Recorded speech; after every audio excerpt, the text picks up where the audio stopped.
Hello मित्रों, welcome to my channel the big story. Fashionable बहू, संस्कारी ननद।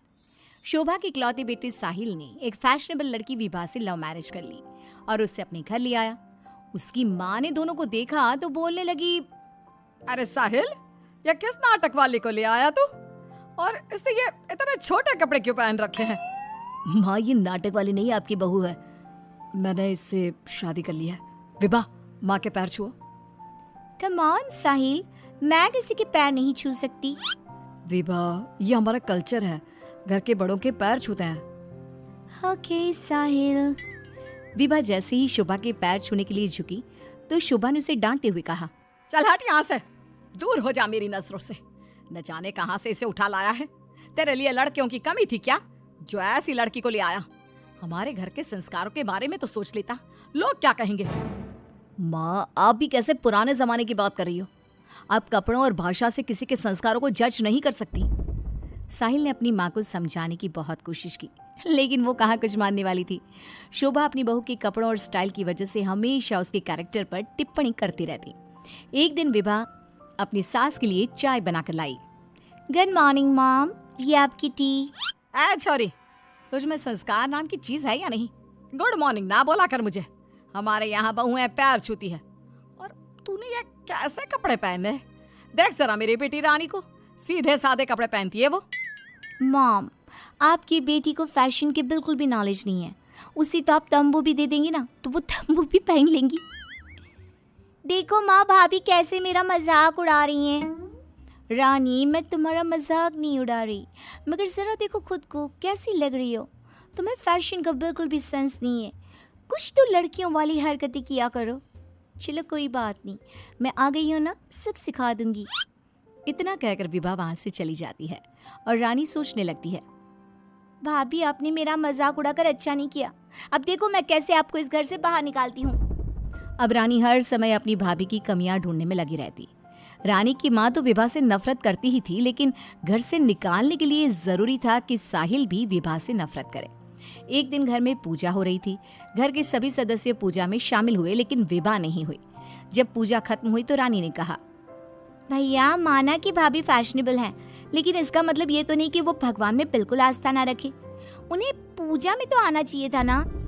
हाँ बेटा, तूने अपनी मर्जी से शादी तो कर ली, अब अपनी मॉडल बहू को घर के तौर तरीके तो सिखा दे। अपनी बहन और माँ की बात सुनकर साहिल विभा के पास गया और उससे कहने लगा, विभा, आज घर में पूजा थी, तुम क्यों नहीं आई पूजा में? पता है लोग कितनी बातें बना रहे थे। माय डियर हस्बैंड, इतना गुस्सा क्यों हो रहे हो? जरूरी नहीं कि भगवान को खुश करने के लिए पूजा में शामिल होना पड़े। जब भगवान को दिल से याद कर लो ना तो बस उसी समय होगी उनकी पूजा। विभा, तुम शब्दों के जाल में मुझे मत फंसाओ। मैं जानता हूँ तुम इन सब चीजों को नहीं मानती, लेकिन तुम माँ की खुशी के लिए ही चली जाती। कम ऑन डार्लिंग, तुम तो छोटी सी बात को खींच रहे हो। मुझे पूजा में जाने से कोई प्रॉब्लम नहीं थी। मुझे किसी ने बताया ही नहीं पूजा के बारे में। अगर माँ या रानी बता देती तो मैं चली जाती। इसी तरह दोनों में काफी देर तक बहस चलती रही। अब विभा की ननद और सास किसी न किसी बात पर दोनों का झगड़ा करवाती रहती। जो भी शोभा के घर आता तो वो उसके सामने अपनी बेटी और बहू की तुलना करती। एक दिन उनके घर पर उनकी पड़ोसन आई। शोभा बहन, कैसी हो? कहाँ है आपकी फिरंगी बहू?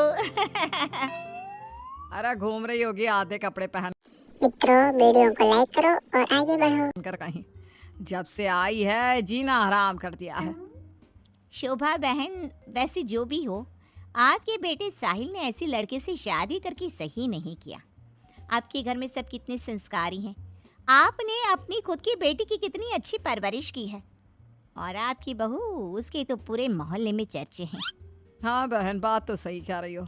एक मेरी बहू है जिसे ना बात करने का तरीका आता है, ना कपड़े पहनने की तमीज है, और एक मेरी बेटी है, संस्कारी, सुंदर, सुशील, सर्वगुण संपन्न है मेरी बेटी। आप तो जल्द से जल्द बस अपनी बेटी की शादी करने के बारे में सोचो। कहीं ऐसा ना हो कि आपकी बहू के चक्कर में आपकी बेटी से कोई शादी ही ना करे। पड़ोसन की बात शोभा के दिमाग में बैठ जाती है और वो रानी के लिए रिश्ता ढूंढना शुरू कर देती है। एक दिन शोभा की तबीयत अचानक खराब हो जाती है। माँ, क्या हो गया है आपको? आप दिन भर अपने कमरे में लेटी क्यों रहती हो? अरे पता नहीं बेटी क्या हो गया है, कई दिन हो गए बुखार आ रहा है। मॉम, आपको डॉक्टर के पास जाना चाहिए, ऐसे तो आपकी हेल्थ खराब होती जाएगी। ओ अंग्रेजन, अपनी अंग्रेजी अपने पास रख। माँ किसी डॉक्टर के पास नहीं जाएगी। मैं अभी माँ को काढ़ा बना कर देती हूँ, माँ बिल्कुल ठीक हो जाएंगी। लेकिन रानी, डॉक्टर ब्लड टेस्ट करके बता देगा कि मॉम का फीवर क्यों नहीं उतर रहा। इसी तरह कई दिन हो गए। शोभा का बुखार उतरने का नाम नहीं ले रहा था और रानी उन्हें डॉक्टर के पास जाने नहीं दे रही थी। एक दिन विभा रानी को बिना बताए शोभा को डॉक्टर के पास ले गई। शोभा को 4-5 दिन हॉस्पिटल में रहना पड़ा। इसी बीच विभा ने अपनी सास की बहुत देखभाल की, लेकिन रानी एक बार भी अपनी माँ से मिलने नहीं आई। बहू, मेरी इतनी ज्यादा तबीयत खराब थी, लेकिन रानी मुझसे एक बार भी मिलने नहीं आई।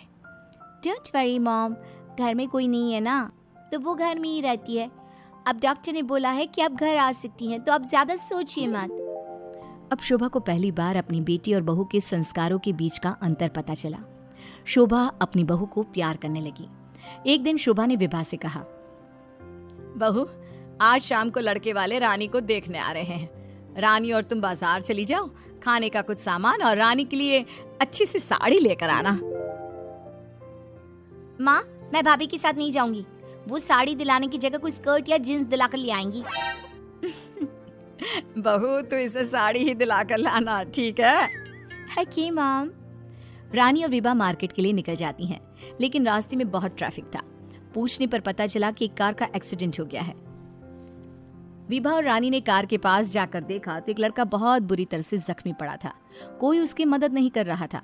लोग खड़े होकर बस तमाशा देख रहे थे। विभा ने उस लड़की की मदद करना चाहा तो रानी ने उसे रोकते हुए कहा, भाभी, ये क्या कर रही हो? जब कोई इसकी मदद नहीं कर रहा तो हम क्यों करें? रानी, ये क्या बोल रही हो तुम? अगर हमने इसकी हेल्प नहीं करी तो ये मर सकता है। लेकिन भाभी, पुलिस का झंझट कौन संभालेगा? पुलिस उल्टा हमसे ही सवाल जवाब करेगी। वो सब बाद में देखेंगे, पहले इसे हॉस्पिटल पहुंचाते हैं। विभा और रानी उस लड़के की जान बचा लेती हैं और उन्हें घर आने में देर हो जाती है। शोभा उनसे पूछती है, तुम दोनों को इतनी देर क्यों हो गई आने में? देखो, शाम होने वाली है, लड़के वाले किसी भी समय आते होंगे। माँ, आपकी लाडली बहू की वजह से देर हो गई। मुझे आज पता चला भाभी को समाज सेवा का शौक भी है। रानी ने पूरी बात अपनी माँ को बता दी। शोभा ने बहू को डांटने की जगह उसकी तारीफ की। वो तीनों बात कर ही रहे थे, तभी साहिल वहां आकर कहता है, माँ, जो लड़का रानी को देखने आने वाला था उसका एक्सीडेंट हो गया है। क्या? ये तो बहुत बुरा हुआ। ठीक तो है ना वो?